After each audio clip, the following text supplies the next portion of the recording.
And remember, like, I can understand if, this was a group, Hamas, that had military bases, right? And then there were civilian neighborhoods, okay? And then every once in a while, one of their soldiers, they're attacking in neighborhoods. They don't have military bases. Their bases are these people's homes. They're firing rockets from their homes. The entire nation of Israel is running in and out of bomb shelters daily. And sometimes people say, I think Doug Murray was talking about the dome, right? Yep. The Iron Dome. Yep.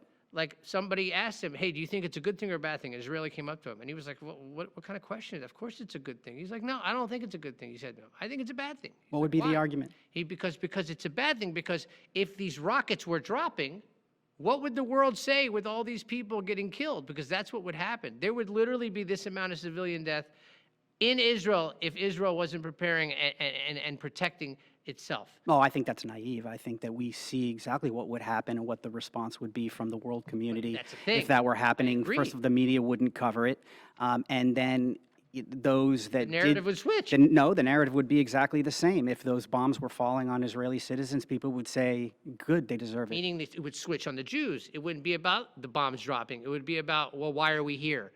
Why did this happen? Right. It would be rationalized. That's what I'm saying. And yes, Rationalized, exactly right. That's exactly right. Like I said, the liberal media wouldn't, the legacy media wouldn't cover it, and if they did, they would invert it so that everybody watching, they would feed that animal, which is, well, the Jews deserve it. They shouldn't be there. Right. Listen, the minute they don't have ground troops in there and they're just dropping massive bombs and taking everything out without any precaution, people don't understand the Israeli military protocol as well.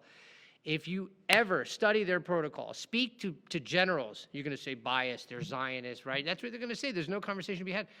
The amount of checks that have to go through before a bomb is dropped, before engagement happens, it's unheard of. Leaflets. Who drops leaflets and warns the building that they're going to bomb them? Right. Minutes, like 30 minutes before? I don't remember what the number. One of the reasons why this war has lasted so long is because, unlike no other, nation on the planet, Israel says to the Gazan population, okay, you all have to get up and move to the safe zone. Right. And Hamas doesn't wear uniforms. They don't distinguish themselves in combat from actual soldiers, a war crime that nobody seems to care about because it's not Israel doing it, but they meld within the population. So when Israel says to the people of Gaza, okay, everybody go south, we're going to, attack now, Hamas just blends right in and goes with them. So that's why it's like whack-a-mole. It's almost impossible to eliminate them because the world community